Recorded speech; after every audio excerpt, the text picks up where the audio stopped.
बड़ी एक बार फिर से आपका स्वागत है आपके अपने YouTube चैनल पर जिसका नाम है सक्सेस हरियाणा। देखिए, मैं जो देख पा रहा था अपने पास जो मैसेज सबसे ज़्यादा किसी नॉर्मलाइजेशन का क्या फ़र्क पड़ेगा शिफ्ट में, कौन सा पेपर आसान लगा, कौन सा क्या था, किस शिफ्ट में फ़ायदा होगा, किस शिफ्ट में नुकसान होगा। तो देखो, मैं आपको बताता हूँ, चारों शिफ्ट कंप्लीट हो चुकी है और अब हम एनालिसिस भी कर सकते हैं। ठीक है, कभी अभी तक जो चल रहा था भाई विश्लेषण नहीं करना था, अब कर देते हैं विश्लेषण। चारों पेपर मैंने देख लिए।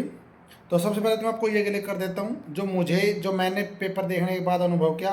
हो सकता है आप एग्री करो ना करो, क्योंकि जिसके विपरीत जाएगी बात वो एग्री नहीं करेगा, जिसके समर्थन में बात होगी वो एग्री करेगा। लेकिन मैं बिल्कुल ऑथेंटिक आपको अपने अनुभव से बता देता हूँ। वैसे आपने भी समझ लिया होगा, इतना कुछ ज़्यादा इसमें दिमाग लगाने की बात है नहीं। सबसे हार्ड शिफ्ट अगर बात करें, सबसे हार्ड शिफ्ट जो थी वो थी 26 जुलाई के मॉर्निंग वाली शिफ्ट, पहली बात। उसके बाद अगर थोड़ी सी हार्ड शिफ्ट की बात करें तो वो थी आज शाम की शिफ्ट, यानी कि 27 की शाम की। थोड़ी सी उतनी नहीं, उससे तो काफ़ी आसान थी, लेकिन दूसरे नंबर पे अगर कंपैरिजन करें तो फिर आती है उसके बाद तीसरी कल शाम वाली। थोड़ा सा बिल्कुल 19-20 का फ़र्क है। मान लो अगर कोई बंदा आज से शाम वाली शिफ्ट में 70 नंबर ले रहा है तो वो कल वाली शिफ्ट में 72 ले लेता, बस इतना ही फ़र्क। बाकी लगभग लगभग आज शाम की और कल शाम वाली जो है इक्वल थी। और सबसे आसान शिफ्ट थी 27 की सुबह, यानी कि आज सुबह वाली शिफ्ट सबसे आसान। अब आप इसे एग्री करो ना करो वो आपकी मर्जी है, क्योंकि जिसका पेपर आज सुबह था वो एग्री करेगा नहीं, जिसका पेपर कल सुबह था वो बहुत एग्री करेगा। हाँ जी, बिल्कुल सही कह रहा मास्टर, इसमें बहुत कुछ पता है। लेकिन मैं आपको हकीकत बता रहा हूँ, जो मुझे इसको देखने के बाद एनालिसिस करने के बाद जो मुझे लगा कि सबसे हार्ड शिफ्ट कल सुबह, उसके बाद आज शाम, उसके बाद कल शाम और उसके बाद आज सुबह। ठीक है, ये है हार्ड से इजी वाला पैटर्न। अब बात है नॉर्मलाइजेशन की, कि नॉर्मलाइजेशन कैसे होगा, किसको फ़ायदा होगा। तो देखो, नॉर्मलाइजेशन जो होता है परसेंटेज वाला, उसका सिंपल सा होता है। बहुत बड़ा तो मैं अभी बताऊंगा नहीं इसमें, क्योंकि फिर तो वो बोर्ड की जरूरत पड़ेगी, बोर्ड पे बनानी पड़ेगी वीडियो। सिंपल बताता हूँ कैसे होता है। हर शिफ्ट का टॉपर बच्चा जो होगा, हर शिफ्ट का टॉपर जिसकी रैंक 1 है हर शिफ्ट की, वो अपने आप में 100 परसेंटाइल होगा।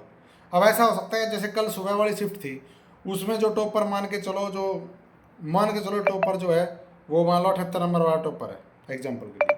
ठीक है, उसके बाद कल शाम वाली शिफ्ट में मैं देख रहा था तो 93 तक क्वेश्चन की कमेंट कर दे, मतलब है नहीं, मुझे नहीं पता, लेकिन मान के चलो कल सुबह शाम वाली शिफ्ट में 90 नंबर वाला टॉपर है। आज सुबह वाली शिफ्ट में मान के चलो 95 नंबर वाला टॉपर है, और आज शाम वाली शिफ्ट में मान के चलो 88 या 89 नंबर वाला टॉपर है। तो जो ये टॉपर हुए इन सबकी 100 परसेंटाइल होगी, यानी कि ये सारे इक्वल हो गए। समझ गए। उसके बाद हर शिफ्ट में जितने बच्चे अपीयर हुए, यानी कि टोटल कितने बच्चे थे, अपीयर कितने हुए, ठीक है, और जिसका परसेंटाइल निकाल रहा है उसका स्कोर क्या है। स्कोर का मतलब वो उन बच्चों में से किस रैंक पे है, उस हिसाब से उसका परसेंटाइल निकलेगा।